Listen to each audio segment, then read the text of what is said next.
thanks everybody who has shown up tonight to discuss for tonight's meeting. We're doing something a little bit different tonight through EATIC, which is one of our unique programs we're offering.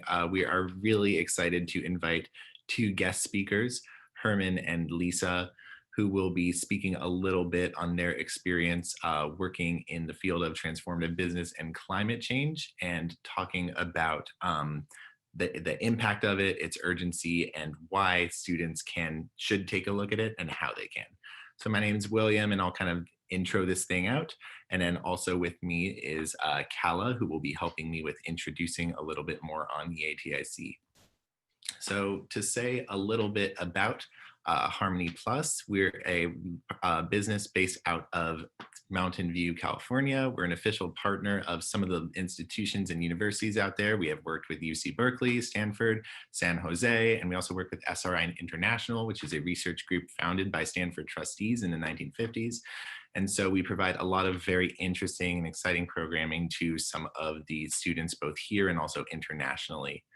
And so obviously this phrase hybrid learning has been on the tip of everybody's tongue throughout this past year. And it's something that Harmony Plus has been committed to for some time before that. We do a lot of like education services, as well as just direct services in the forms of future planning, tutoring, consulting, that kind of thing. We offer online and offline services, synchronous and asynchronous programming, and we put theory into practice.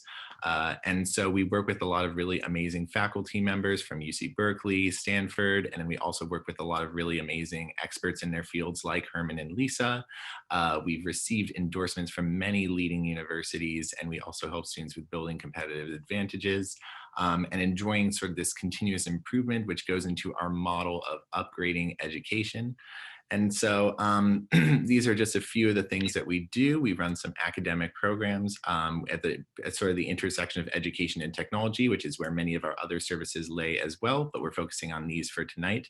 And so we do the standards, reading and writing. We do some AP courses, test prep, college essay pre-writing, and then we also have some soft skill enhancements. We do what's called FEC, which is run with many of the different investors and folks involved across Silicon Valley. They actually just had their big pitch last night, and it was a huge success.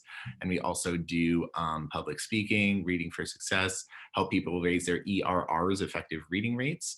And we also do some professor research programs, which this kind of falls under the umbrella of, including things with data strategy. We do competition training, environmental engineering, which is sort of broaches the tip of, and then we also do research on national public policy and strategy. And so when it comes to the future planning, Kala is actually like one of the big experts on that, but this is sort of under the umbrella of those services, and it definitely leads students in a similar direction. And so we do that college counseling, application planning, and we utilize a model where the students are paired up with US coaches, as well as, in home countries, if they have consultants that they need in those regions, we typically bring them through this triangle model as well. And all this kind of falls under the umbrella of moonshot education, right? Which takes away from the famous saying, shoot for the moon, even if you miss, you'll land among the stars. And so sort of the idea is that many of the different services that we offer are headed underneath future planning to bring students to reach their dreams, right? To get to their moonshot area.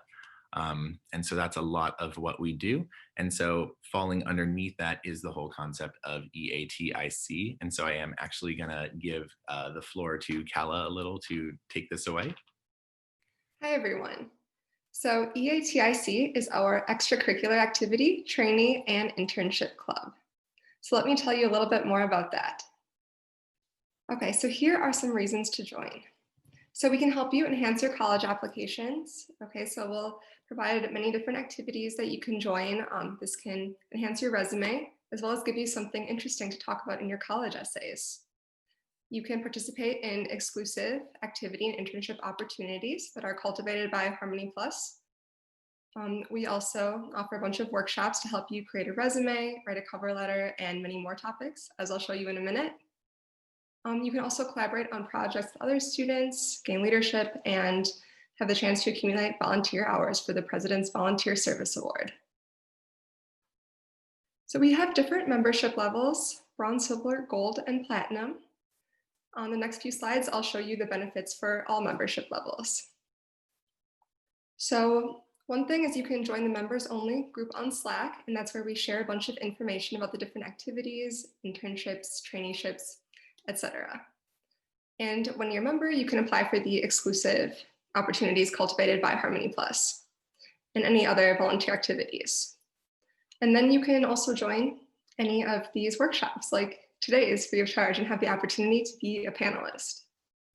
Okay, yeah, and then we have other group chats on Slack, projects. Also, you can gain a leadership role in the club. So here's a picture of what the Slack group chat looks like. Okay, so I post a lot of information in here, like PDFs with the descriptions. Then whoever's interested can just let me know. And we will get you signed up for those. Then we also have workshops and webinars, discussion sessions, kind of like tonight, but normally they happen on Sunday afternoons. This one is a special one since we have Herman and Lisa. But normally we cover other topics that'll help you with applying for activities and internships. So like resumes, cover letters, summer programs, how to create a LinkedIn, etc. Okay, so previously we had the resume workshop, for instance. Might see a familiar face there. Also, we had the interview workshop led by William. Okay, and then a few of our upcoming workshops in January. The 2 Sunday ones will be about summer program applications, so I'll be leading those, how to write those essays. It's a little bit tough. And then we'll also be having a webinar, another webinar on Saturday night, and then Nebby and William will be leading that one. Okay, so now one of the most important projects that we have that's part of EATIC is the Climate Change Student-Driven Research Project. So let me talk a little bit about that. So here is the project overview. So if you want to do something really meaningful that you can also add to your college applications, this is a great opportunity to take action, combat climate change, protect the environment, do something meaningful, also learn a lot of new skills, okay? Then receive guidance from Silicon Valley entrepreneurs and climate change activists, Herman and Lisa, our guest speakers today. Then after you do this, you will be able to present your research in an online format that you can share with those admissions officers. Okay, so we use the word student-driven. So what exactly is that? How is this different than the other programs that Harmony Plus offers? So student-driven means that this is a project that is directed by students in a field of their interest, okay, like climate change, for instance. Students receive advising from top scholars, like Herman and Lisa. Projects are malleable, so they're very flexible, and they can be made to fit the capabilities and schedules of students. Okay, so this isn't a program with a predefined schedule. Students are really the ones directing the project on their own. We're just giving them some guidance. So whoever joins the team, they can decide the times that they meet and their deadlines. Okay, so in a little more detail, here are the expectations for the Climate Change Research Project. So students in their team would come up with these things: the timeline for their projects, the roles of the members, objectives, what they actually want to accomplish, the description of the final product, which may change over the duration of the project. And in order to keep everyone on task, William and I, who are the program managers of this, will have bi-weekly summary meetings with students just to make sure that things are happening. Okay, so here's kind of how it's going to work. Okay, so Herman and Lisa will be the advisors giving some advice. They'll meet with students approximately once a month. William and I, the project managers, will meet with students approximately every 2 weeks, just to make sure things are moving. Who will be in the team? Usually about 4 to 5 students, and the project length is also flexible, but probably around 4 months.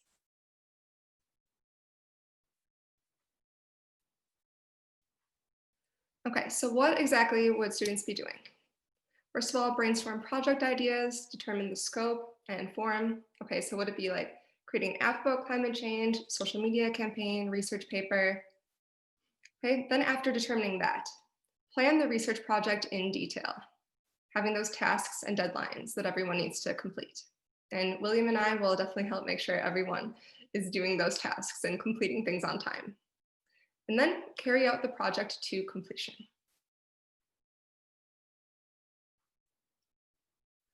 Okay, so here are some leadership positions. So within the team, everyone will have a specific role, and team members can decide the different roles, but here's some ideas. So like a project manager, main author and editor, tech lead, and designer. Okay, so big question people like to ask. Of course, it's good to help the environment, but how can this help you on your college applications? That's why, of course, EATIC is under our future planning department. Okay, so here are some really tangible benefits. You can share the research project online website URL and the video recording on your college applications, on your resume, if you're applying for internships, etc. You can gain a lot of skills, like research skills, project management, and leadership experience. You can also write about these in your college essays. You can also demonstrate to colleges that you're proactive in addressing the most pressing issues of our times. Okay, colleges want to see that you're a good person and that you care about what's going on in the world. And this is a really, really good way to show them that. And you can also claim collaborative work with top transformative business experts. Okay, so if you're interested, feel free to scan the QR code. William will also share the information in the chat. Okay, so that is all about climate change. So without further ado, we should probably get to the main part. Okay, so here is the title of today's feature presentation, The Urgency of Combating Climate Change, How Students Can Take Action Through Extracurricular Activities. Great. Sounds perfect. Wonderful to see you all. We are going. Okay. Let me introduce you first. Is that okay? Yeah, definitely. Okay. So yes, here are our speakers. So we have Dr. Herman G. and Dr. Lisa F. So first of all, thank you so much for joining us today. So let me give everyone a little context about who you guys are. So Herman and Lisa are the founding partners of the Enterprise Development Group. They're also the authors of The Dynamic Enterprise, Tools for Turning Chaos into Strategy and Strategy into Action. Lisa is also a frequent speaker on innovation Silicon Valley style. Herman is the creator of the Innovation Blueprint, a model for engaging leaders and other stakeholders in the transformation of their enterprise. And they work with enterprises all over the world that are living through periods of dramatic disruption. So as you can see, projects in North America and Europe, all the way to Asia, South America, and Africa. So really all over. So without further ado, we would love to hear from Herman and Lisa. I'll give the stage to them. Great. It's so good to be with you. We will share our screen for you. Let's see, put that again. Aha, the screen. Yes. There you go. So good to be with all of you. Yeah. All right. Do you see it? Are we Yes. set? Good. All right. So we wanted to give you a little bit more introduction about the kind of work that we typically do. So,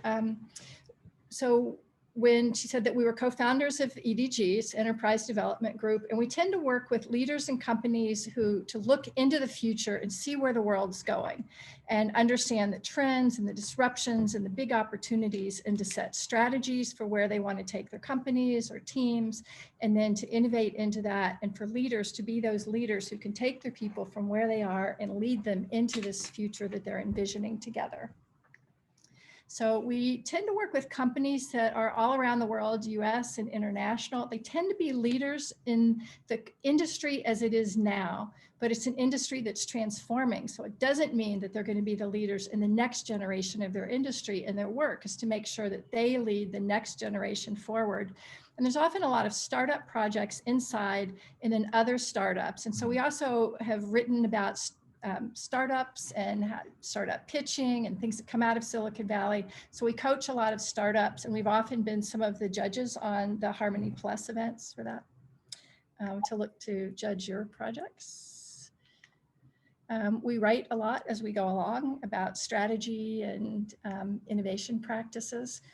And we're going to talk to you today in 3 different sections. So we want to say, welcome home. Here's the planet that we're on, and we're going to talk a little bit about reintroduce your home to you. How it works and what it's like to innovate within this larger home that we share. And the 3 sections will be, where do we come from? Kind of a bit of our deep history. What's our current moment?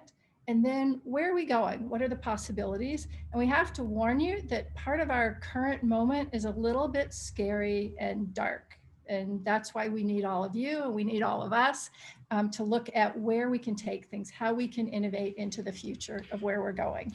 It's actually that really excites us to be with you, right? You're going to see that as we look at where are we going, we count on you to guide us into a future that's going to be a livable planet. So it's really exciting to be with you. Okay. So where do we come from? Where do we come from? Let's look back and see. So we're going to show you some slides that come out of a science exhibit that was created by HP and that I helped work on back in the 90s, late 90s actually.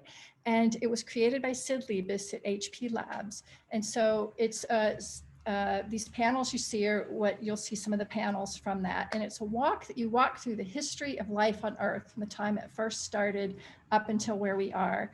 And pretty much every foot that you walk in this walk is 1 million years. And we walk through the 4.7 million or like 4.7 billion years of the history of Earth. So this is about 1 billion years into the existence of planet Earth. So we're going to want to start there because at that point, microorganisms had been around for about 500 million years. And what's interesting about this moment, 3.7 billion years ago, is that these early microorganisms started to be able to actually ferment.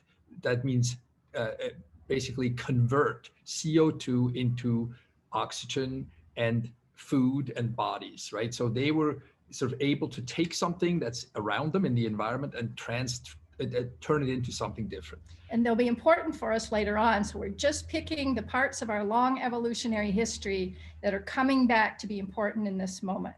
When they started, the world was surrounded by CO2 primarily, but oxygen was their waste product. So you want to talk about that a little bit?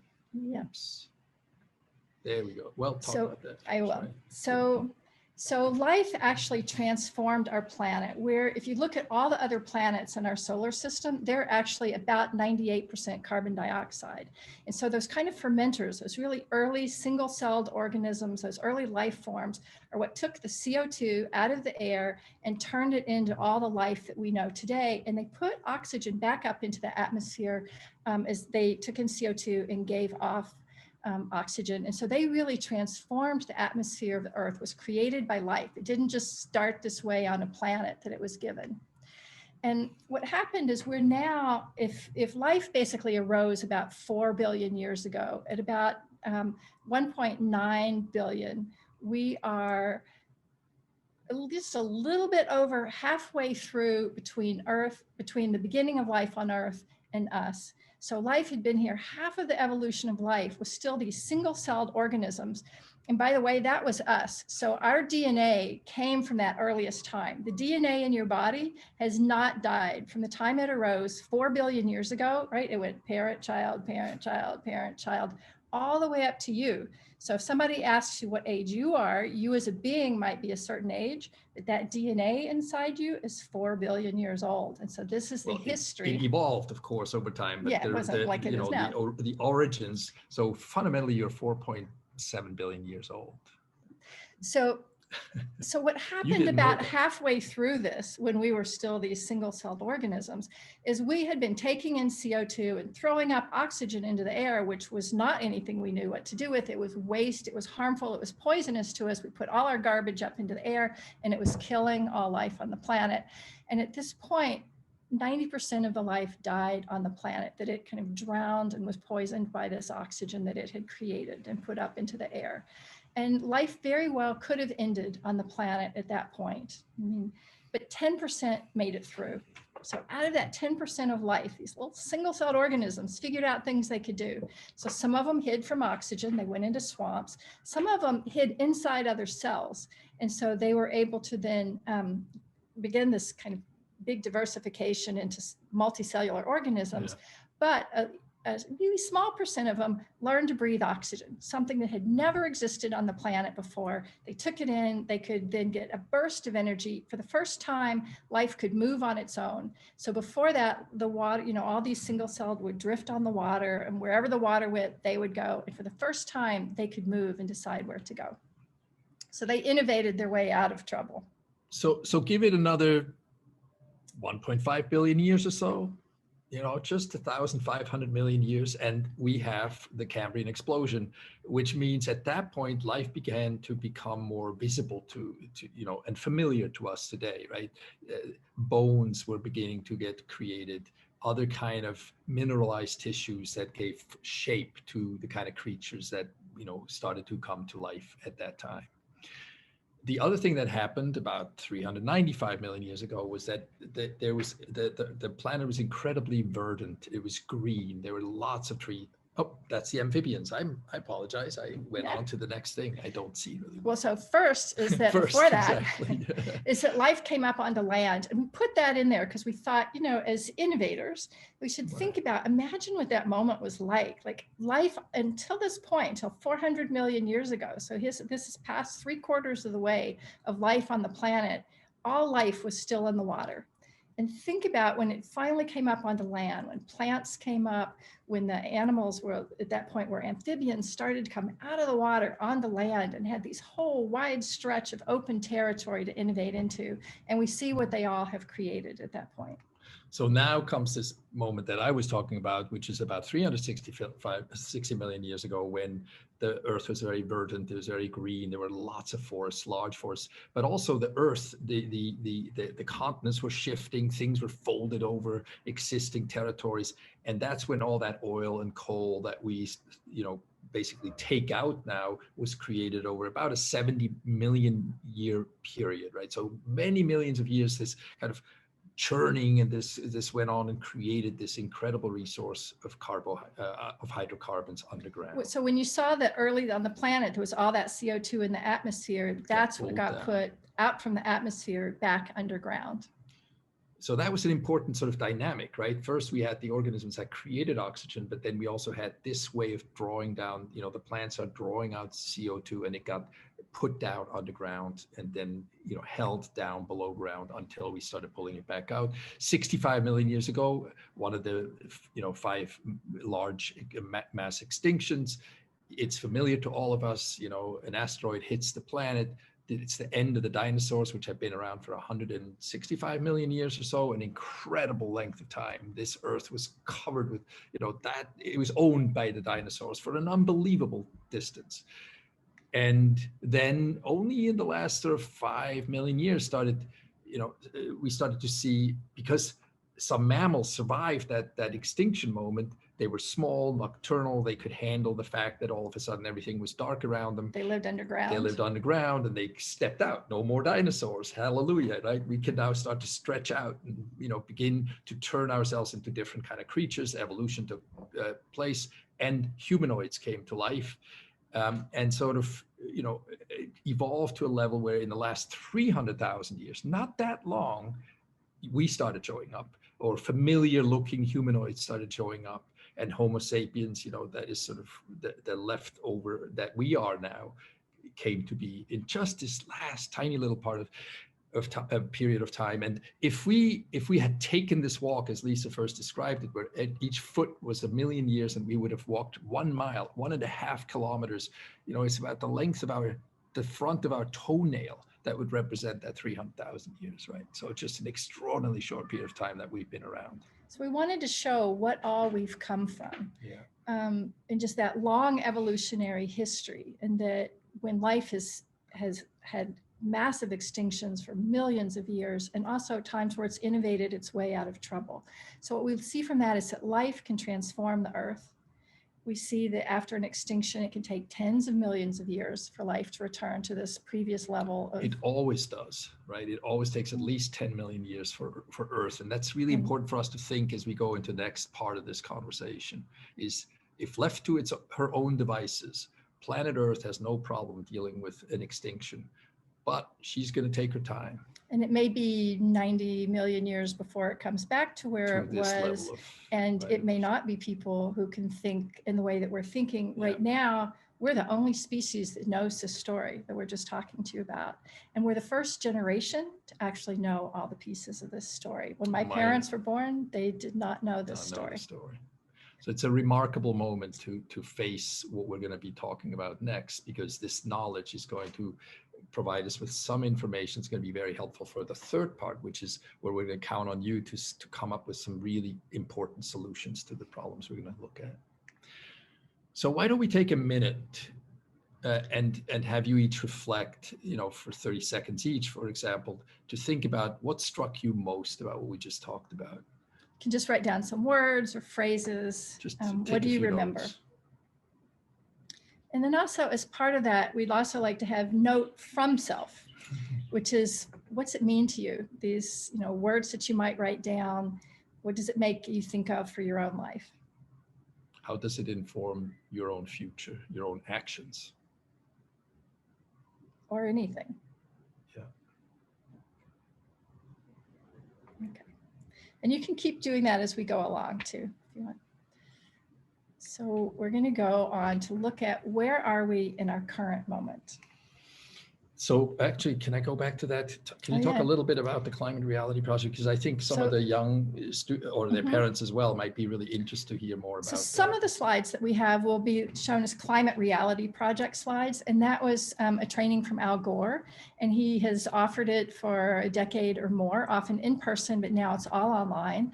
It's about climate reality, and then also a bit about solutions. It was a 9-day course, now online, where there were a few hours each day. There were assignments to do. And at the end of that, we, because we did that earlier, we have access to all of the materials that Gore has collected for a decade or longer with all kinds of climate research, as well as other climate reality kind of activists and students and teachers all around the world. Al Gore was the vice president on the Bill Clinton. Yeah. And what that brings us is how to think like a planet. So we're going to say this was kind of the first view of the Earth from space. Back, it took a long time for humans to be able to get off the Earth, get out into space, be able to look back at it and see it as this whole system together. And so we're going to be thinking like, what are these global systems that whatever we're doing, whatever work you hope to do and the interests that you have and what you're passionate about learning, all of that is happening on this particular living planet. And we want to understand how it works. So one part of it is that we get our heat from the sun, radiation, infrared radiation comes in and it's absorbed by our Earth and the atmosphere. And this blue line is this envelope around it that is made up of the different greenhouse gas. And what happens is that as that blue line gets thicker, it does become like a greenhouse, right? You walk in, the sunlight comes in, it's held inside, it doesn't escape, it bounces back, it warms up the plants in the greenhouse, or it warms up the planet Earth. So no matter what we do and what we create, if we've put up more CO2 and other greenhouse gas, then the sun's going to continue warming it no matter what we do. That radiation is coming down every day as long as we have this thick envelope. So, and here we go. Here's the thing. So we create this greenhouse, we create this cover, this thickening cover. And the way we do that is that we put in about 152 million tons of this man-made global warming pollution every 24 hours. And what this creates is it's a lot of heat that gets created, and the energy that we trap with that greenhouse is equivalent to 500,000 Hiroshimas a day, 500,000 Hiroshimas a day. Or that's more than 5 every second. So that's just an extraordinary amount of energy that our modern way of life produces into this very thin layer of life, of atmosphere, right? So how does it come to that? You know, how do we create that heat? So basically, everything that we use, our whole economy, our whole life, our infrastructure, everything is using this fossil fuels from the Carboniferous era. We're starting to produce some renewable energy, but the majority of everything now runs still on that fossil fuel. So industrial, agriculture, transport of anything that moves, our crops, our landfills, and where we put our waste, everything is taking that fossil fuel and putting it back up into the air. Now we can actually measure what those things come from, right? So on the right, on the left-hand side, you can see what are the sources of global warming emissions that go into the atmosphere, into that middle square, right? And some of it is from electricity, a lot of it is from their food and agriculture. You can see it there, industry, transportation, buildings produce, you know, global warming. You go ahead. I'm just saying. And go ahead. Well, and so with everything produces it, and some things will draw it back out, right? So some of that, we do still have some things that are pulling it out, but not enough. So that what you can see is with the red vertical line is how much stays in the atmosphere. You know, and when our grandparents were around, or our parents, we just didn't know that dynamic. We didn't know that this stuff can't get reabsorbed into the earth, right? That there just isn't enough capacity to draw down all that that added energy. So 60% just sort of sits in the atmosphere. That's what we're dealing with. And it has changed the nature of our atmosphere. So for as long as Homo sapiens has been around, for those over 300,000 years, the atmosphere has always been between 175 parts per million and less than 300 parts per million. In fact, it was like that for millions of years before we stuck around, right? That's just the nature kind of kept it in that kind of balance.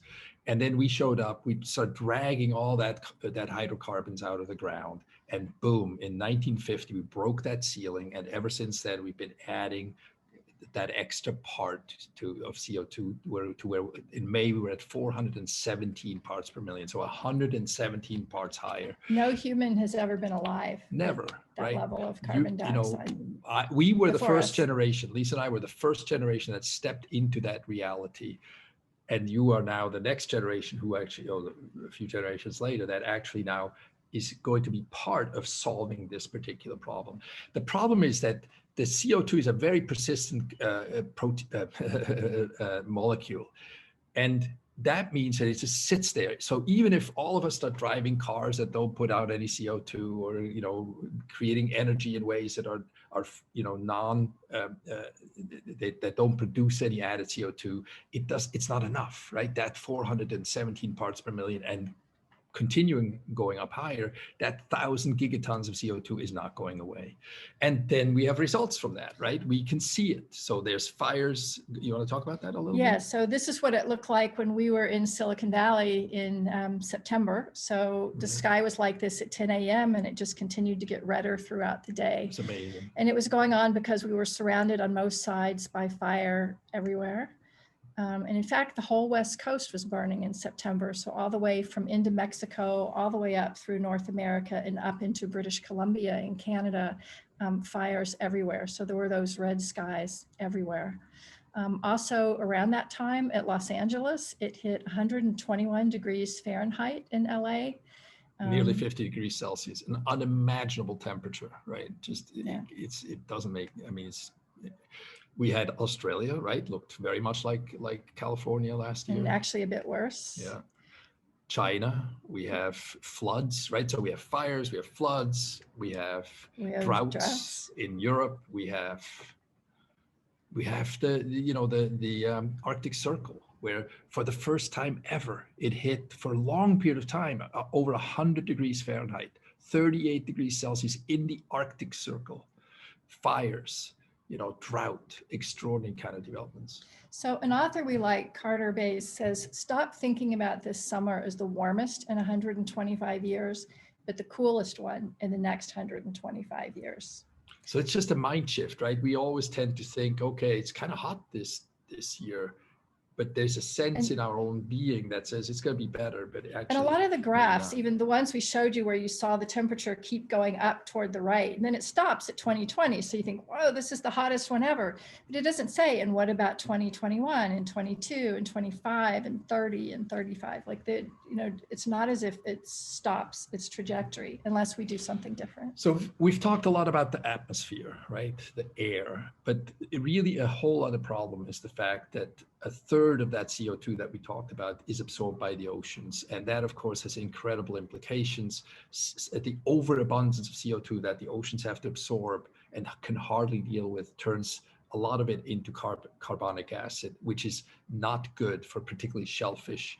And if we continue to go at the rates that we're at, then by the end of the century, in your lifetime, the oceans are going to be 170% more acidic than they are today.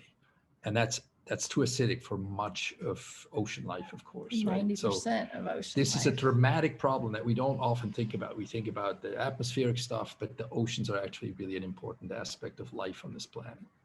So we want to stop for a second and take a breath, because I mean, I think you just heavy news. Don't often hear in your average presentation that what you're doing, what we're doing, what you're doing is can kill 97% of the life in the oceans. I mean, that's not what we intended when we went to school, when we started careers, when we work hard, when we stay up late to finish projects, when we really dedicate ourselves to something. That's not what we thought we were dedicating ourselves to, but it's kind of built into our system. And if we don't address it, it means the harder we worked, the faster we actually were doing that. So let's take a breath and just kind of be able to take that in, because it's not just like it's one more slide. So speaking of the oceans, not only is there the CO2 that gets absorbed, but also the heat itself gets pulled into the oceans, right? We're right next to the Pacific here. It's warm, right? So it's acidifying, it's getting warm, and it makes it hard for certain life forms to actually exist. Phytoplankton is critical. It's a microscopic marine plant that produces more oxygen than anything else, somewhere above 50% of our oxygen. Every second breath you take, any one of us takes, comes out of the ocean. And so as the oceans warm, there's a real risk for us to impact phytoplankton in a very negative way. So again, take yet another breath to kind of realize where it comes from. How we depend on. We often think about our oxygen coming from the rainforests or other kind of temperate forests, but to realize that it really comes from the oceans, to pay attention to what's happening and what we're doing to oceans as well. So, this is a part of our appeal to you as young people is, if you have any interest in the oceans, there it goes, right? Please consider what could you do in relation to that critical part of our planet. So let me just kind of close this segment of our conversation by thinking back to, again, the fact that we are over 400 parts per million now. And scientists can go back to that time, right? Because we can discover what was the world like when it was last time at 400 parts per million, 3 million years ago. See where Florida is there? When it was over 400 parts per million in the atmosphere, that's what Florida looked like. It didn't exist. Wait, where's Florida? New York, basically, parts of California. It was 3 to 4 degrees warmer than it is today at the level of what the atmosphere is today. There's no ice in the north. The sea levels were 60 feet or 18 meters higher than they are today, 18 meters. And the seas were 100 kilometers further inland, 80 miles further inland. So that's basically, if we want to know what the world looks like at 400 plus parts per million, we can look back and we can see it. The reason why we're not yet there is because basically there's a lag, right? It's kind of like when you put something frozen into the oven. It doesn't just go from 0 to 180 degrees Celsius. It takes some time to get there, right? But this is the problem that we now have, which reinforces everything that we said so far, that says, you guys, we all have to start to think about what can we do? What can we invent to bring down that CO2? And we'll talk a lot deeper about that. But the fundamental point of view of this slide is that with everything we've said, it's becoming very, very clear that there's a huge cost, that this economy that we've created will not continue to exist in its form because of what we've just talked about. It creates floods and droughts and storm damage and infections and you name it, it's all there, right? And so that's now that segment that we wanted to talk to you about is, by talking both about the atmosphere and the oceans, to realize that we're an interconnected ecosystem. This is where you guys are going to be spending your time if you want to participate in this project, in this problem, is whether it's oceans, land, or the atmosphere, let's go to work. It also shows you what happens with, we put the carbon up there, and so it's up to us to bring it down. It's not just going to naturally come down. The trees and plants are not going to be able to bring it down in any time that'll make a difference to us or any of the other species we know. And every time we put more up there, that's something we have to bring down. So when you hear things about carbon neutral and you hear things about we're going to decrease our carbon emissions, that doesn't take care of what we've already put up there. And so if we decrease it, it just means we're putting more up slower, and still all of that new amount we put up, we got to take that down too. So we're the first generation to know about this. And from everything we hear, we are the last generation to be able to do something about it. So allow yourself to take another breath and think about this for a minute again. What struck you the most? And what are you remembering out of this part of the conversation? Take a few minutes or a few seconds. And then think about this again, take a note from yourself. That is, how do you convert this information into something where you say, oh, that's how I fit into this. This is what it means to me. This is where I could start to contemplate doing something coming out of me, that I could participate in this. All right. With that, we're going to take you to the future, to your world, to the world that Lisa and I are spending lots of time in. And that is that there is the dawn of the regenerative era. And we want to discuss with you what that looks like, and we want to enroll you. So the part of the dawn of the regenerative era is that there's still, every day we open a paper, we look at something, we get messages like this one from the Guardian that says the Arctic is in a death spiral. How much longer will it exist? The region is unraveling faster than anyone could have once predicted, but there may still be time to act, right? So those are the messages we keep getting. The Guardian, The Economist says the Greenland ice sheet has melted past the point of no return, right? So it's this kind of doom and gloomy stuff, and for good reason. It's a big, big problem. The South Pole is warming 3 times faster than the rest of the world. So these messages are coming our way, and the main point behind this is it's not just that there may be time to act. It's time to act. It's time to step in. It's time to mobilize.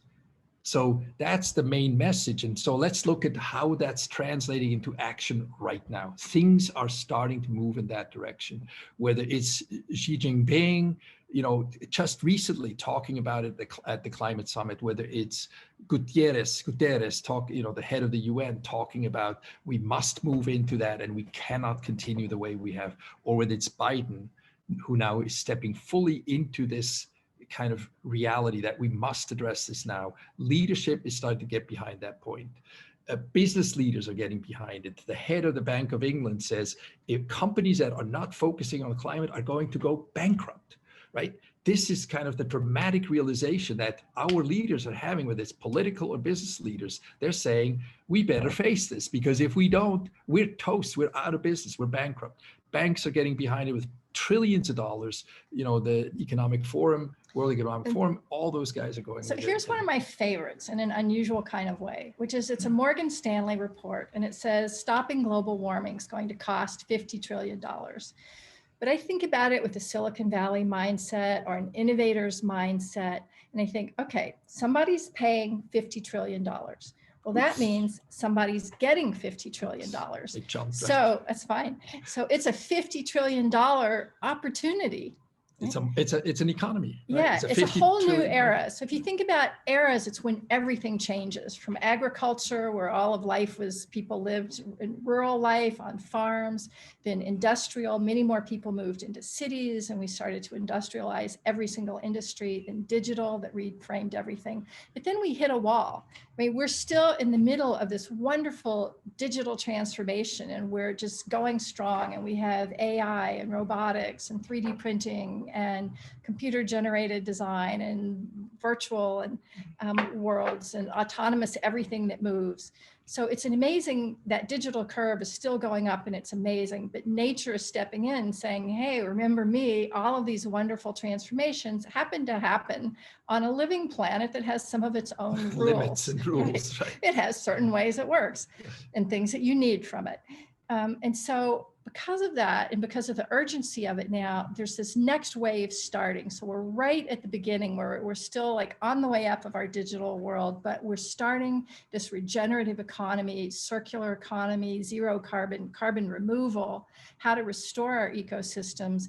And so every industry that you could imagine being interested in studying or going into, it's all changing. And so it's all moving into this new era. So you can be there. Like, it's really a pioneering time when you're shifting between these two eras. It's such a remarkable time when lots of things are ending, not an easy time, but super exciting, unusual, unknown time. So it's a good time to start new things. Whatever company, whatever industry that you're planning to work in, it's going to be really different from what it was like when your parents were there or where it is today, right? So this is a time for moonshots. This is a time to sign up to something really significant. This is not a simple transformation. This is a fundamental shift. And why we like the idea of moonshot is that when you go to the moon, you know, when we first said we were going to go to the moon, we didn't really know how to get there, but we came together and we made it happen. So there actually is enough solar energy to provide all the world's needs for a full year that comes in just in an hour. But we don't have the ways to capture it. We'll come to it later to see some of the innovations about what are the ways about, well, how would we capture it? How would we store all of it? How could we learn to use it? This is a great template for the kind of things that you as young innovators may step into. You know, if you've got interest in agriculture stuff, there's a lot of opportunity there. Of course, electricity, a lot of opportunity. This comes from something called Project Drawdown, a fantastic effort that you should all get to know if you're interested in this, and because it defines these really interesting areas and defines exactly how much can be drawn down in any one of these territories. Already, there are 240 global companies that have made commitments to go 100% renewable. From what Lisa and I just talked about, you know, we don't think that's enough, or we know that it is not enough, right? It means we won't put more up, but it doesn't help us draw down what's already there. We need to go to an all other. Do you want to talk about Walmart? Yeah, so Walmart has also been pretty inspiring lately. So this is Doug McMillon, who's the CEO. And just in late September, put out this statement about how they would work with their supply chains and customers, the NGOs, which is kind of the nonprofits of the world, and others, that they would play a part in transforming the world's supply chain. So where things come, the supply chain from beginning to where these elements that go into products and how they're made, and then how they're shipped and transported and made and changed again and combined with other things and become the products we buy in Walmart. And that those whole supply chain from beginning to end need to be rethought, every element of it, to be more regenerative. And what we know is that Walmart has some of the largest supply chains in the world. Largest footprints. Right? Yeah. And so it means decarbonizing their operations and getting rid of waste. So that he says the world must reduce, avoid, and remove greenhouse gas emissions. No longer is it enough to slow down climate change and protect what we have left. And he says something really interesting, I think, for a business leader, is because he talks about us as a society. And he says we're at an inflection point, at a moment when things change. Completely. Like inflection points are the moment where something like those life cycles, when you're moving from one into another one. If we don't act now, we may not have the opportunity to do something later. And that's just not what the message that Walmart had been giving for many other years. It's September of this year. That's a message going out to all the different Walmarts and their customers and their supply chains. And the world. Similarly, Google, you want to talk about them a bit? Yeah, so the part in Google I think that's interesting is that they have also committed to be carbon-free operations by 2030. And carbon-free doesn't just mean, oh, we're going to give off more CO2 into the atmosphere, but we're going to pay for offsets and take it down somewhere else or plant more trees. They actually say, no, we're not putting any more up. So you can still plant trees for offsets, but take down somebody else's carbon. We'll deal with our own. We won't put it up there. 24 hours a day, 7 days a week, every day of the year, we are going to be carbon-free by 2030. One thing that's interesting again for you guys is that what they're talking about too is that they know that they don't have the solutions exactly yet, but they are going to create a whole new set of industries and jobs. So many of you are going to step into these new industries that are driven by these kind of commitments, right? It's going to be an extraordinary period in the life of humanity. Microsoft is doing something. Microsoft is very similar, like top leadership getting involved in this, right? Their president, their CFO, chief financial officer, their CEO, really talking about how they're going to be carbon negative by 2030. They'll offset all the legacy carbon, whatever they've produced from the founding of Microsoft from day one in 1975, any carbon they've put up, they're going to bring that down by being carbon negative. And they're going to have $1 billion innovation fund because in fact, nobody knows how to do this right now. So they have to start funding innovations to learn how to do it. And then they're developing products for this and selling things. So it is a good business model for them. The fourth over is how to measure your carbon footprint. Like, do you know your carbon footprint? Do you know it of your family? Do you know it of your school? Like, you know, we just don't go around knowing our carbon footprint. So they have a tool for us. So again, you know, we referenced the idea of the moonshot a few times. It's only possible if companies and humans and small companies and everyone comes together and collaborates, right? So alliances are really important. Microsoft is the founder of something called Transform to Net Zero. And you know, the important sentence here is that they realize, just like the Walmart guys, that this is the most important thing that we can now do, right? This is the transformation challenge humankind is now facing. And they say, put simply, this gives us just over basically 10 years to transform every sector of the global economy. Again, heads up to you guys. You're moving into an era, into a time when every sector of industry is going to be transformed. Don't think that whatever you're interested in is going to be exactly like what it is today. It's not, right? Now, you know, in that consortium, in that collaboration, there are companies like Mercedes-Benz, Danone, Unilever, big companies, Maersk, the biggest shipping company in the world, Nike, they're all coming together because they don't know how to quite yet do it, right? So they connect with each other. And then we have startups, right? Yeah, so part of that ecosystem is that companies are connecting with startups. These are a lot of incubators just in Silicon Valley, all focused on energy. I want to just make a point about startups because that's where a lot of you are going to step into that.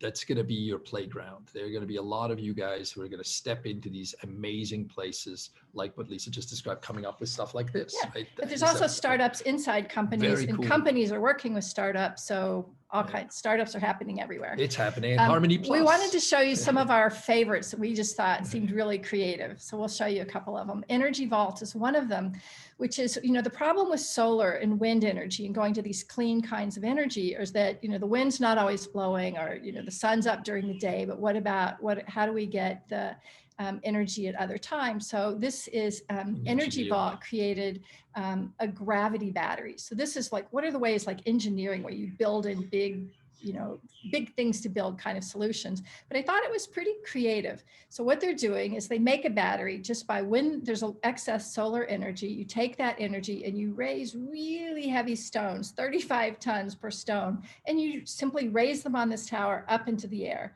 And then when it's nighttime or when the wind stops, you can bring that down and have the motion power a generator and create energy. And you lose 10% of it, but 90% stays in the battery. And so it's the most effective. It's that it uses really 1/8 of the cost of what a lithium ion battery would be. So it's the cheapest way we can think of to create batteries. And so. But it just gives you a sense of the cool stuff that you guys are going to be part of, that you are going to invent, right? There's a bunch of cool stuff happening here with air miners, right? Yeah, air miners is about mining carbon out of the air, and they are a platform bringing groups together about what are all the companies working on, how do we get it out of there, what's carbon removal, and where can we put it? How to sequester it, where it's going to go, and how do we turn it into different products. So Opus 12 is turning it into fuels for all that transportation that powers everything. How could you have clean fuels? And Novo Nutrients, which is interesting, is taking, going back to the fermenters that Herman talked about, billions of years ago, those early fermenters, they take the CO2 out of the air. Those fermenters still exist. They let them ferment the CO2 into protein, just as they did in those early days. They still do that. Take the protein, feed it to the fish in the fish farms, and we end up with farmed salmon. So other engineering solutions are direct from air capture. Then really important are biological solutions. Some of you are probably wanting to become biologists. Go for it. Biology is going to be really the place that's going to make a difference, right? So on the mycelium is mushrooms, it's fungi. They have the capacity to draw down incredible amounts of CO2. We need to put them to work, right? We have farming, agriculture, regenerative agriculture, industrial agriculture has been incredibly destructive to the planet. There are lots of, staying with biology and with agriculture, there's so many different territories that you can get involved with, that you can get interested in. Please contemplate them, consider them. Really interesting things with financial solutions. So this is kind of one of the last ones I think we'll show you, but it's financial solutions, which I thought also were pretty creative and ingenious. So the first one is minimum, which is how do you actually know your footprint? So it's an app to help you track your footprint. You give it access to your Visa and your bank statement, which I kind of want to see how it works before I just immediately sign up. But then it takes your charges so that if you went to a Chinese restaurant, if you went to an Italian restaurant, if you go to a Mexican restaurant, if you buy certain products, it will calculate your footprint for you automatically. The other one, which is quite interesting in the middle, is a new bank called Helios. It's a French bank, so right now not in the US yet, but it also, you have a footprint, but your money has a footprint. So there's a footprint of how you get around and what you eat and what you buy and where it comes from. But you put your money in the bank, and then your money has a footprint because the banks invest that in something, and it has its own carbon footprint. I think there's some really wonderful examples that you might want to, I expect you guys to come up with some really interesting apps in that relationship. And Ever Impact does the same thing for businesses and connects them with funders who can help fund the solution. And some of you probably are artists, and there's huge opportunities to do this stuff in a really beautiful way. Right? So why not make it beautiful, right? It doesn't have to all look like those engineering solutions. It can be the solar, it can be wind, it can be water, it can just like capture the spirit of the wind. How do we make these solutions beautiful so that people really want to put them there and they're public art and they inspire us as we move forward? So you are we're talking to you now, to you as the youth, as our hope, right? It's a big challenge and there's a global awakening. We know her, right? Here she's at the UN. This is a really important Greta at the UN. Symbol and representation of who you are. She is one of you, right? And she's stepping in, she's stepping up. She is going for it. And young people are going for it everywhere, right? There's extraordinary cool stuff. This Irish teen just last year won a 50K Google Science Fair prize by figuring out how to pull microplastics out of the ocean. Another kid a few years ago figured out how to collect the plastic in the oceans. It's happening, right? You guys can do this. You are smart, you're connected, you're into understanding that. Really cool stuff is starting to happen. This satellite just went up last week, I believe, and there's data available that's going to be available to you, right? These new, again, the scientists can't deal with it all. So they're creating these amazing data collection technologies that they then make available to you. I can't wait to see a Harmony Plus team take that data about the oceans, the land, the different parts of this environment, all kinds of climate and data, start pulling together really cool stuff. And it's free. No generation has had this access to this kind of information. You do. And of course, this is going to be good to get into some cool schools, right? I mean, if you look at the best global universities for the environmental ecology, there's some really fantastic schools. One of them is the Swiss Federal Institute of Technology. Yay. I'm Swiss. I'm Swiss originally. But they're really good programs. And not just in these schools, it is one of the really big areas that is coming along very nicely. So this ends our piece here is that, fundamentally life on our planet depends on us now, right? We can't just leave it sort of to some magic, somebody's going to take care of us. It's up to us. If you think about who could solve these problems and where they might come from and the resources they might have or the education they might have access to, who is going to do this? Yeah, if not us, then who, right? We can't do it. And so this is your opportunity, right? Any area you choose as a career will be in midst of transformation. It's a huge opportunity for you, right? Step into it. Don't step into it thinking that it's what you see today, whether you want to be an engineer or an architect or involved in food and agriculture, whatever it is. Think about, given what we just talked about, what's it going to be, and how can you bring your creative intelligence into that kind of new space? And so with that, we're going to do this exercise one more round and then go to our... And so you can think of these questions while we'll be shifting over, because we'll stop sharing our screen. So again, it'll be note to self about what struck you most and what you remember, and then note from self about what it means to you and what does it make you think for yourself and your own future. And we will stop sharing. No, I guess it's my turn to share, right? It is. Look at that. I'm so glad we have you guys. Okay, so now it is our discussion time. And actually today is a very special webinar because we have student panelists. So in addition to thanking our guest speakers, Herman and Lisa, with a great presentation with awesome visuals, our panelists are Nora, Patrick, Alan, Frank, and Dariana. Okay, so first our panelists will share some of their ideas and have a conversation with Herman and Lisa. But if any other attendees would like to pose a question or share some of their thoughts, please do that in the Q&A. Okay, so we'll first give the panelists a chance to speak, but then after that, we'd love to hear from other people as well. Now, this is something that we definitely want to get everyone involved with. So, okay, here are some questions to ponder in addition to Herman and Lisa's questions. So, be reflective, like what really struck out to you about this? How does it make you feel? Also, proactive. So what kinds of moonshot ideas do you have that we can do to take action?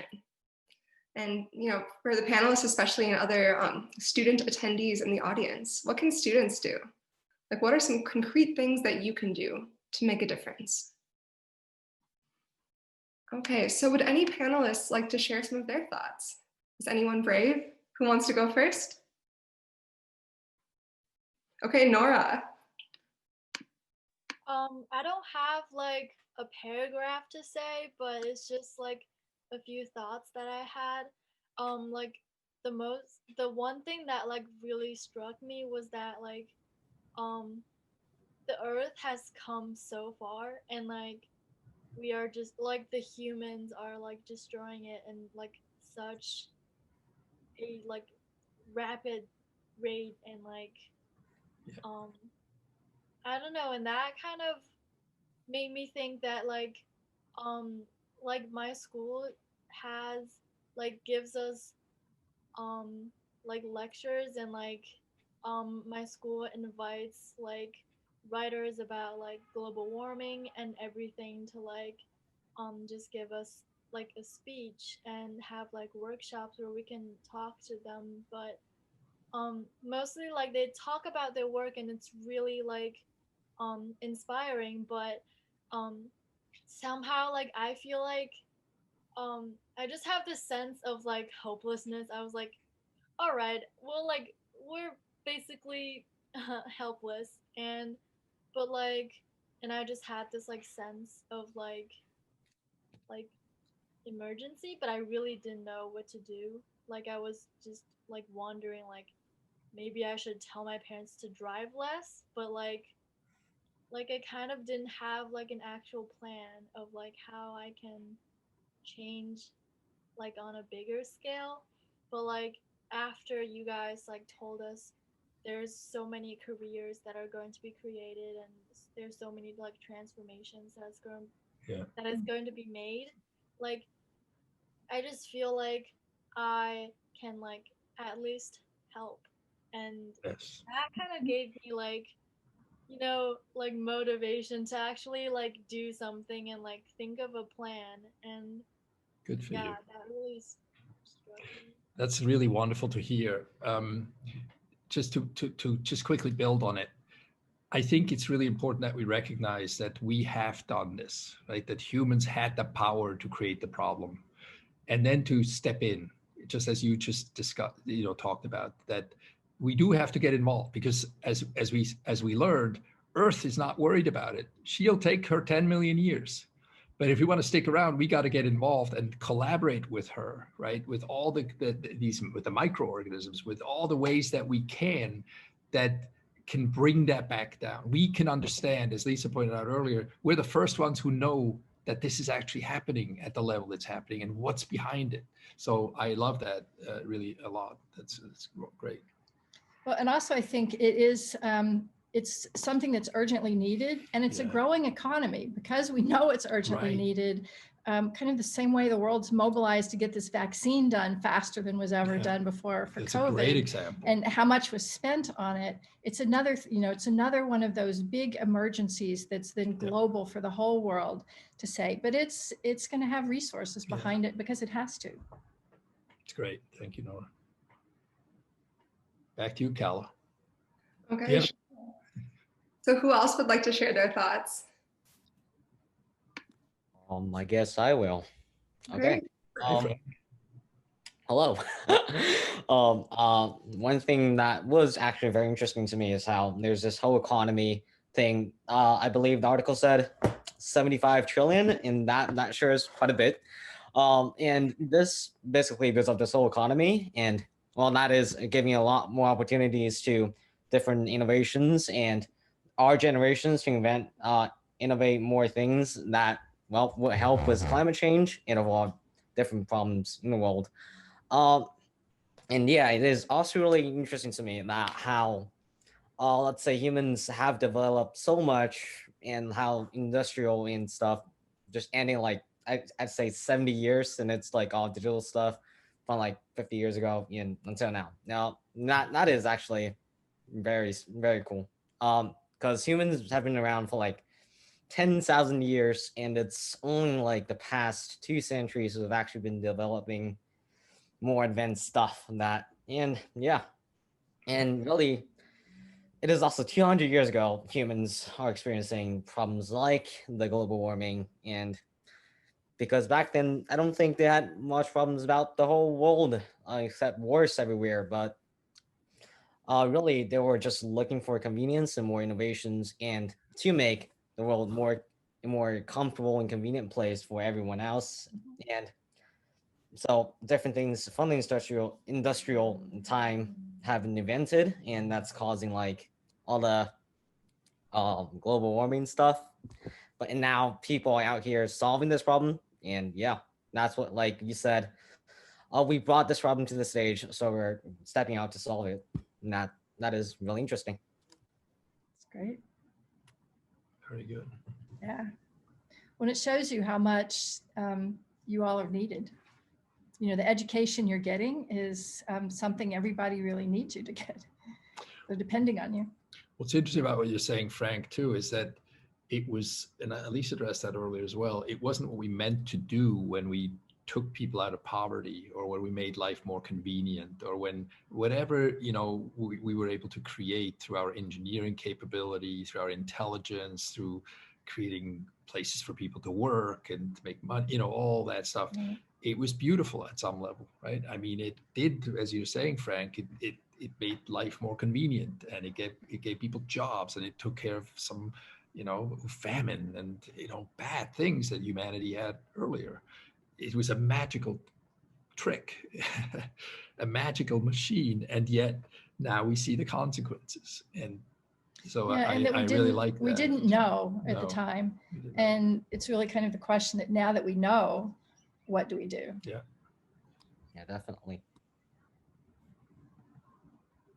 Nora? What Frank was saying kind of like reminded me of a remark of one of my friends. I was having this conversation with her about like the speech that we had on like global warming that like one of our like invited writer gave us. And she was like so mad at like the older generations because they're like they literally put all these gas in the atmosphere and like did nothing about it. And like I didn't know how to like deal with that piece of information at that time, but like well it kind of feels like a burden because now we have to deal with it, but now I feel like it's kind of like a balance, you know, because they just did not know and they just did not have the technology to know about it, and they did like this is just like global warming, like they didn't create it like intentionally. It's like a side effect of all these like good things that they brought us. And um I wouldn't like complain of like having this responsibility um to like do what they did wrong, like Yeah, no, it's good. Yeah, thanks, Nora. That's a really, really good observation. It's easy to be angry at the older generation, but actually they really didn't know what was going on. So, okay, how about another panelist? So we have Patrick. I think Dariana has her hand up. I see Diana's hand, great. So I just took the observation, and I think it's kind of ironic how that even though we are the first generation to like completely understand the Earth's whole full history, and that although like we're the first ones to completely understand like the damage we've caused the Earth, well, not that we've caused, but from like the older generations, as Nora has said, that although we're the first to understand everything, that we're also the last generation that really has to like a chance to like fix everything, which I think is so like interesting because it offers, like how you guys said, a window for endless new innovative opportunities, but it's also like somewhat like a ticking ball of like time, if you get what I'm saying, like a ticking time bomb, because we don't really have that much time left. But there's so many like possibilities and like things that we can do to like fix this that have been like new and innovative that people are still like discovering, from like plastic eating microbes to like a method in where we can like turn carbon dioxide into stone, and so many new interesting innovative ideas that have yet to been explored. Beautiful.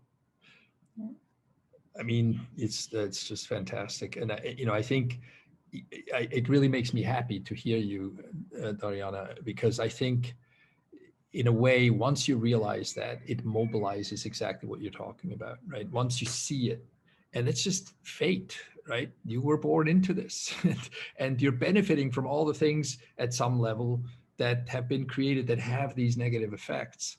And so, what I'm hearing from you is knowing that, and knowing the uniqueness of your position, of your generation, of your moment in time as this human being that came to be right now in this moment, it opens possibilities for you, right? It opens something to step into and take an active part in. It's really great. Like, what a moment to be a young innovator. Yeah. I mean, it's hard to imagine a time where you would be needed more right, and actually have potential resources more. Yeah. Great. Thanks for sharing, Dariana. Okay, what about one of the twins? Patrick or Alan, who wants to go first? Okay, I want to say something. Okay, I think what really shocked me is like how much funds it costs for countries around the world because of climate change. So I'm thinking like, if countries can invest more to the green energy, like for example, I think like doing research and development on green energy, they can actually, how to say it, like using the same amount of money while having more results because of researching of the technologies. Because I think, for example, no matter how much people reduce driving gas vehicles, it still have like negative effects compared to like electrical vehicles. So I think green energy research should be like what governments around the world should be more focusing on, instead of just like shutting down pollution factories and like etc. things. Yeah. Yeah. Very good. And I think what as a student we can do, like in school, we were taught like we can recycle more, reuse more, and reduce using like new items. So like we can save a lot of natural resource and not polluting tons of hazardous gas into the atmosphere. Yeah, thank you. I think that's a very critical point as well. This whole notion of consumption, right?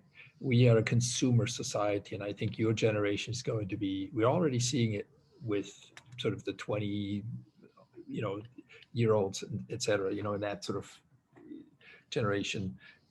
Consumption is no longer the same as it was for our generation. It's just normal to go buy something. And it's like, do I really need that? Do I, you guys have a different level of consciousness, I think, already related to consumption. And I think that's what you're speaking to. It's really going to change. I want to add something to that other side of consumption though, because in a way, humans like to consume. So that's what's gotten us where we are. But there's kind of an early pioneer in sustainability before we called it regenerative economy. And it's still sometimes called sustainability, and companies might have chief sustainability officers, but a real leader in that was someone called William McDonough or Bill McDonough, and he had a movement called Cradle to Cradle, and he's the person who first inspired us that we learned from, and then later worked with and did workshops together with him for clients interested in this. And so, but he talked about, well, the reason we need to consume less is because we're making these things in a toxic way. If you made them in ways that he talks about cradle to cradle. He's written a book called a long time ago, Cradle to Cradle, Remaking the Way We Make Things. And so he talks about if you take something and where part of it's compostable and it goes back into, more biological living systems, and part of it that's technical ingredients go back to make new things, then it's okay. And he compares it to a tree that says, the more trees we have, the better. Nobody says, boy, we have too many trees, we better stop having trees. If there's too many something that gives on the trees or back whatever, more to the ecosystem than it takes, then that's good.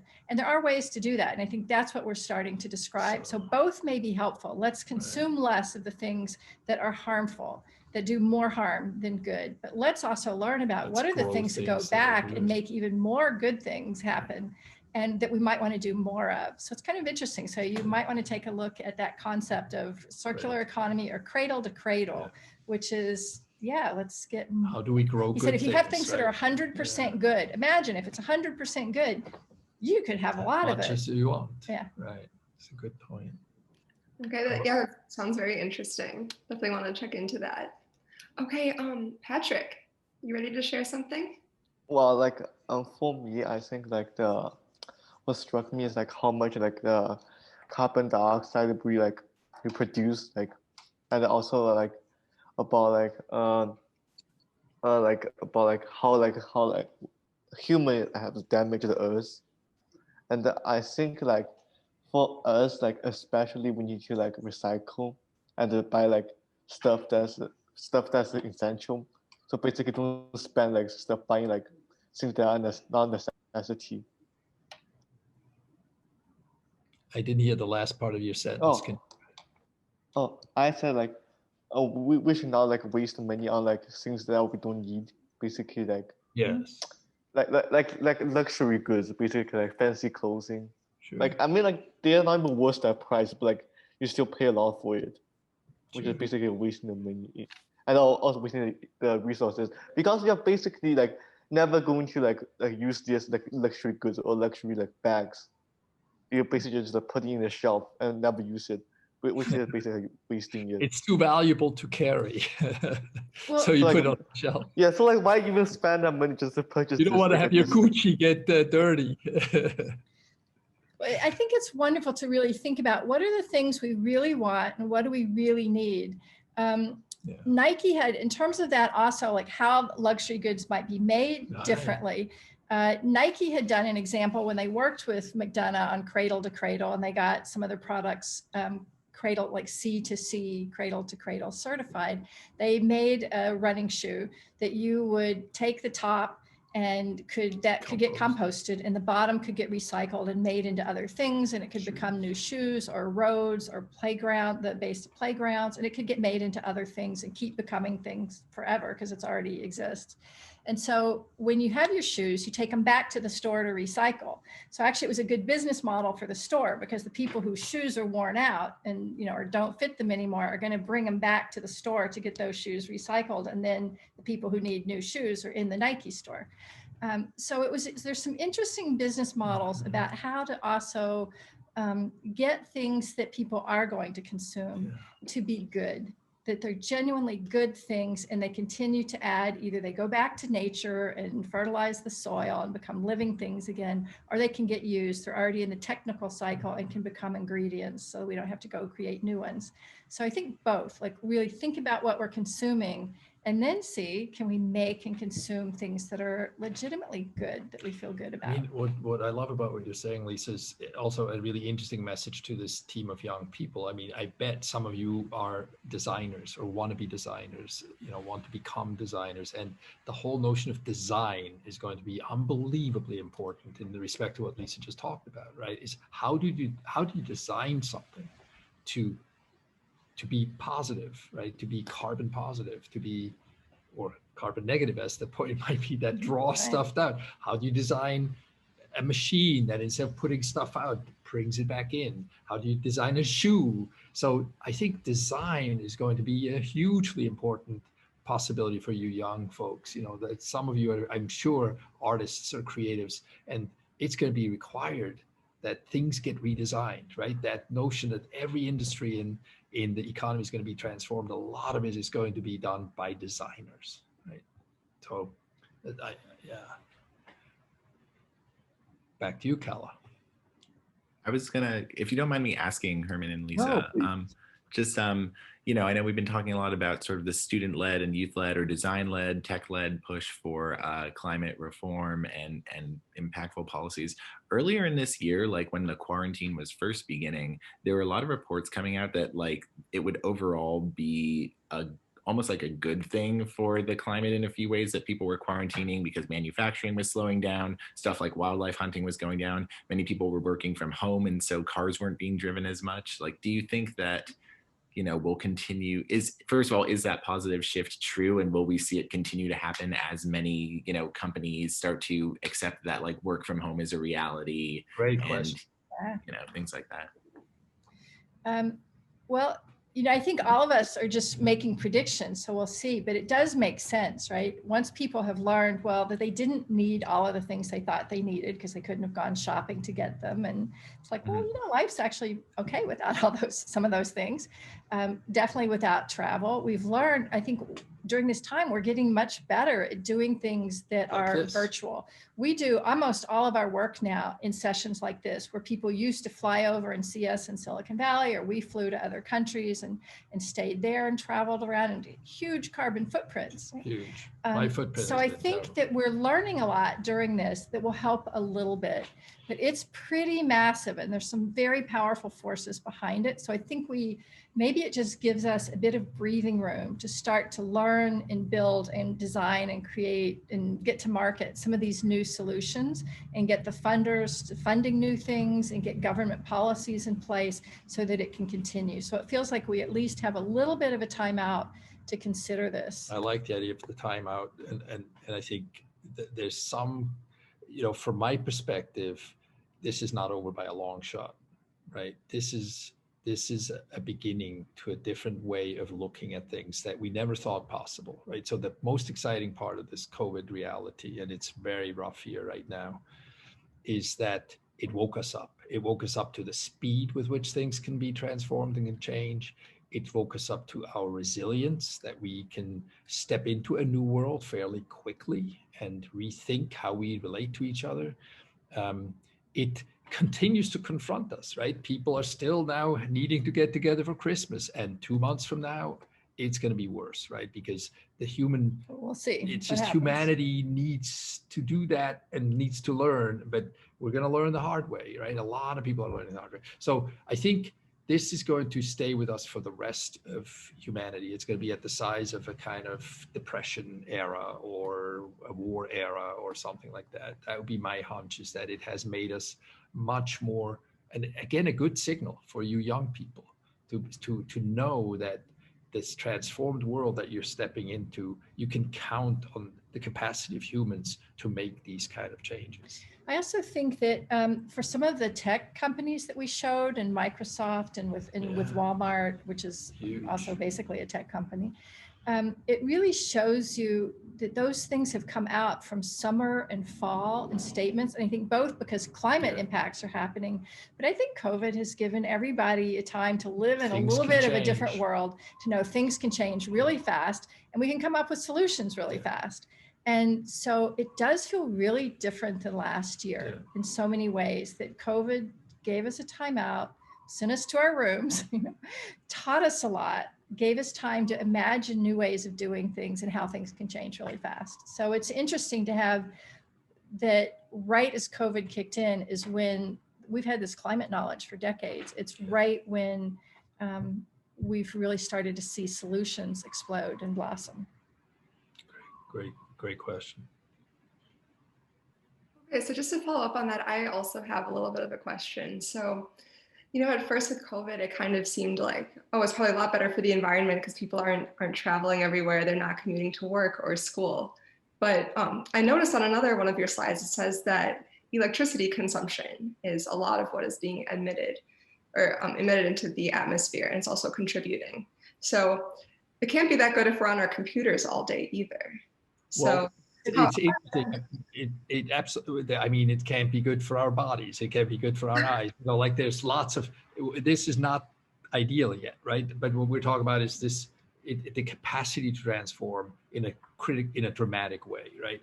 And so electricity, the problem with electricity is that it's produced with coal and oil and things that are really bad for the environment. As we transition into more sustainable ways of producing energy, that's going to come down considerably no matter how much we use. So a lot of, like we're not going to be able to use gas stoves anymore soon, right? They're going to force us to do more electricity. So electricity is definitely, in terms of usage, it's going to go up. Electric cars, right?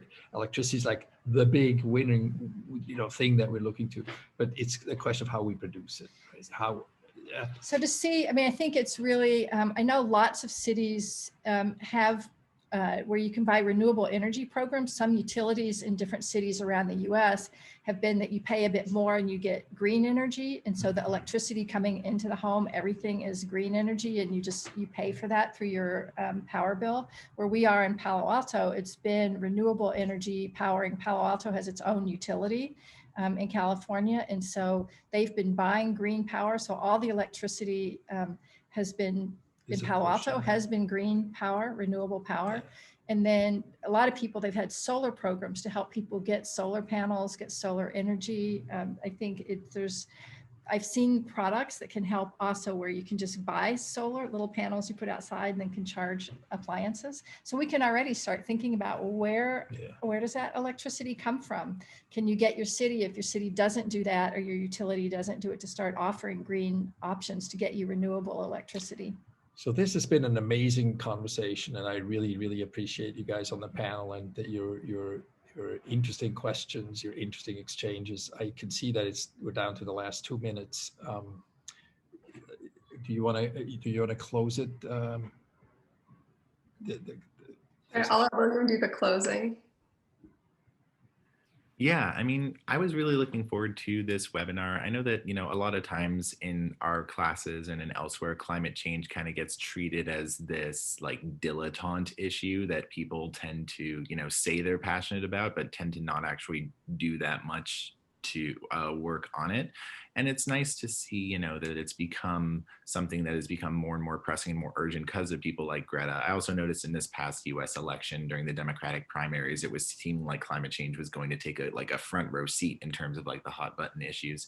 And so I think those are some of the reasons why more than ever, the initiatives that we're doing with EATIC and the things that Herman and Lisa are working on are just are actually important, and it's something that you actually have to get your hands dirty doing and not just say it's a thing you care about, right? Because it's very soon and already is like not just something that is off in the future. So yeah, I think that was what I hoped that participants got out of this. And so we will be following up later on with the information for EATIC, as well as some more about this proposed research opportunity. In the meantime, I answered some questions in the chat over the course of the session. Does anybody have any final ones? You can either use the Q&A box, you can use the chat. I believe attendees also have the ability to like raise their hand or draw attention to themselves in some way. Well, I mean, while we wait, if there's no other questions and answers or questions, I'm really excited to see what you guys come up with. I mean, I think that the possibilities are endless, and you know, I hope you step away from this conversation feeling energized and hopeful about what you can do, right? If you just step back, if you just hang back, the world's going to do whatever it's going to do, but you know, you can step in and I think make an absolutely huge impact. And I can't wait to see you in action. We really need your energy, right? And your creativity. And you may see things that people who've been in certain, you know, they've already been in a certain business or certain industry, and they've done things a certain way for 10 years or 20 years or longer. So it's nice to have that mix of people who actually know how the system works and they have a big network, have lots of resources, and people who come to it with fresh eyes. So you really need it at a time like this. Absolutely. Well, thank you so much, Herman and Lisa. Thank you, panelists, and thank you to everyone who attended today's event. It was extremely informative, and I feel like really energized and ready to take action.